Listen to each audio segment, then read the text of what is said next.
नमस्कार दोस्तों, आज जो मैं आपको एक बहुत ही अच्छा जॉब इम्पोर्टेंट रिक्वायरमेंट भर्ती के बारे में बताने जा रहे हैं। और ये बहुत ही अभी बिहार में घमासान मचा हुआ है। बिहार में इस वैकेंसी के जो प्रखंड सांख्यिकी पदाधिकारी, मेन बात इसमें ये है कि इसमें मेंस नहीं है। मेंस है लेकिन ऑब्जेक्टिव टाइप का क्वेश्चन इसमें पूछा जाएगा।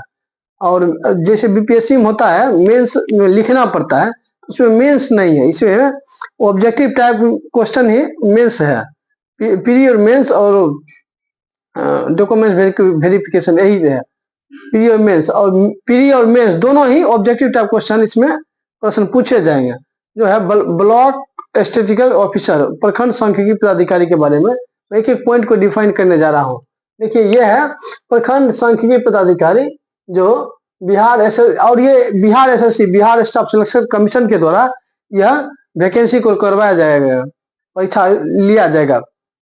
और जिसमें एसएसओ और बीएसओ ब्लॉक स्टेटिकल ऑफिसर के ये सीट आया है। तो इसमें यह जो विभाग किस विभाग से आया है, तो योजना एवं विकास विभाग द्वारा ये वैकेंसी जो निकला है, योजना एवं विकास विभाग द्वारा। और टोटल जो इसमें पोस्ट है 682 पोस्ट। ये बिहार में एक्चुअली है 15 साल के बाद ये वैकेंसी आया है, इसलिए इसमें बहुत बिहार में भी घमासान मचाया हुआ है वैकेंसी के बारे में। इसमें अप्लाई डेट है 1 अप्रैल से लेकर 19 अप्रैल तक ही डेट दिया गया है। इसमें अप्लाई का भी डेट बहुत कम सीमित दिया गया है। ये फी जो है जनरल, ईडब्ल्यूएस और बीसी बैकवर्ड कास्ट और ओबीसी अदर बैकवर्ड कास्ट के लिए 540 रुपया है। उसके बाद है एससी शेड्यूल कास्ट, अनुसूचित जाति, एसटी अनुसूचित जनजाति, पीएच और फीमेल महिला वर्ग के लिए 135 रुपया है। देखिए, फी जो जनरल, ईडब्ल्यूएस, बीसी ओबीसी के लिए 540 रुपया, एससी एसटी और महिला के लिए मात्र 135 रुपये फी रखा गया है। ये ऑफिसर वाला जॉब है। एज जो लिमिट रखा गया है 21 से 27 वर्ष, मात्र एज भी इसमें लिमिट कर दिया गया, एज रखा गया 21 से 27 वर्ष। और इसमें सिलेक्शन प्रोसेस क्या है, इसका सिलेक्शन कैसे होगा, तो सिलेक्शन प्रोसेस प्री लिया जाएगा और मेंस लिया जाएगा, डॉक्यूमेंट वेरिफिकेशन। देखिए, प्री मेंस जो होता है, इसमें प्री जो दिया गया है वो 150 क्वेश्चन रहेगा और प्रत्येक क्वेश्चन 4 मार्क्स का रहेगा।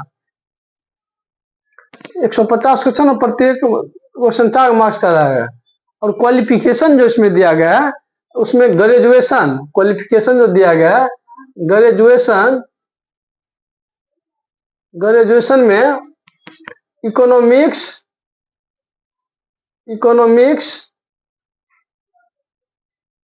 या स्टैटिस्टिक्स या मैथ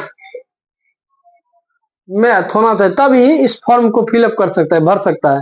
आपको जब तक ग्रेजुएशन में इकोनॉमिक्स, स्टैटिस्टिक्स या मैथ नहीं होगा, ये मेन पेपर या सब्सिडी पेपर दोनों में से पहले था मेन पेपर ही, लेकिन अब सब्सिडी पेपर का भी इसमें अलाउ कर दिया गया है भरने के लिए। तो मेन या सब्सिडी पेपर में इकोनॉमिक्स, स्टैटिस्टिक्स या मैथ होना चाहिए, तब इस फॉर्म को भर सकते हैं।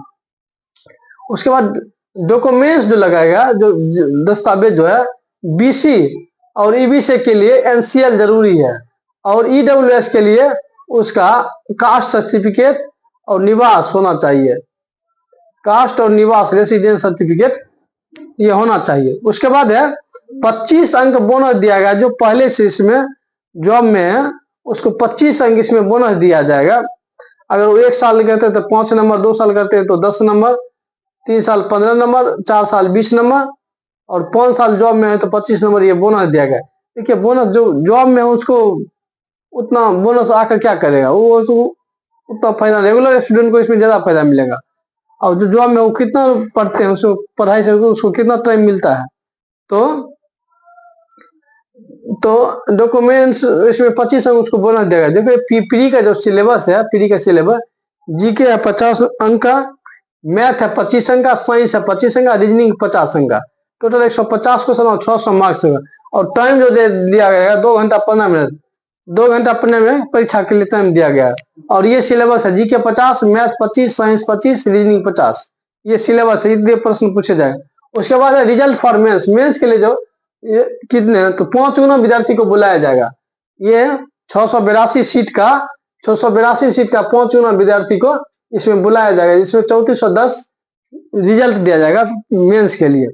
उसके बाद मेंस सिलेबस क्या है, तो मेंस और पीटी का सेम सिलेबस है। जैसे पीटी में प्री में जीके में 50, मैथ 25, साइंस 25, रीजनिंग 25, उसी पर मेंस में भी मैथ 25 है। दो जगह मैथ लिख दिए हैं, मैथ 25, साइंस 25, रीजनिंग और जीके 50, जीके 50। तो ये दोनों सेम है, लेकिन इसमें पेपर 1 में हिंदी क्वालिफाई है, हिंदी आपको क्वालिफाई करना पड़ेगा। इसमें मेंस के लिए एक हिंदी पेपर जो को ऐड कर दिया गया, जिसमें मेंस को क्वालिफाई करना है। और देखिए क्वालिफाइंग मार्क्स जो रखा गया है 40% जनरल के लिए। अगर आप 40% से कम लाते हैं जनरल तो डिस्क्वालीफाई कर दिया जाएगा। उसके बाद 36.5%, 36.5% बीसी के लिए रखा गया। इससे अगर कम लाते हैं तो डिस्क्वालीफाई कर दिया जाएगा। लेकिन ये मिनिमम अंक पर जॉब नहीं होता, मैक्सिमम अंक लाना होगा। उसके बाद 34% ईबीसी के लिए और 32% अदर के लिए। तो ये क्वालिफाई है, अगर इससे कम लाते हैं तो डिस्क्वालीफाई कर दिया जाएगा। उसके बाद ये सैलरी क्या रहेगा, तो ये सैलरी 7 लेवल का है, जिसमें 50,000 मिनिमम, 50 से 80,000 2 से 3 साल में इसका सैलरी होने वाला है। तो ये प्रखंड सांख्यिकी पदाधिकारी के बारे में मैं एक एक पॉइंट को डिफाइन कर दे रहा हूँ। और अभी जो है सेंट्रल गवर्नमेंट का एज बढ़ा दिया गया पीएम इंटर्नशिप के बारे में, इसका लास्ट डेट 15 अप्रैल कर दिया गया। पहले 31 मार्च तक था। और ये निर्मला सीतारमण ने ये बजट में घोषणा की थी कि देश के शीर्ष 500 कंपनियों में 12 महीने की इंटर्नशिप होगा, जिसमें युवा को 5,000 रुपया प्रति मंथ दिया जाएगा। 5,000 रुपया प्रति मंथ उसको 1 साल तक दिया जाएगा। प्रति माह 5,000 रुपया उसको दिया जाएगा 1 साल तक। और 6,000 एक मुश्त में, जब उसका इंटर्नशिप हो जाएगा तो 6,000 रुपया एक मुश्त में उसको दिया जाएगा। और इसको ये जो इसमें रखा गया मात्र 21 से 24 वर्ष इसमें एज रखा गया है। अगर इसके अंदर में आते हैं तो पीएम इंटर्नशिप योजना में भाग ले सकते हैं। और ये जो बड़े बड़े विभाग में अगर ये स्किल्ड हो जाते हैं तो बड़े जॉब दिया जाएगा। तो पीएम इंटर्नशिप ये सेंट्रल गवर्नमेंट का निकाला। तो मैं 2 पॉइंट में एक एक पॉइंट को डिफाइन कर दिया। अगर वीडियो आपको अच्छा लगा हुआ प्लीज लाइक, सब्सक्राइब और शेयर करना ना भूलें। जय हिंद दोस्तों।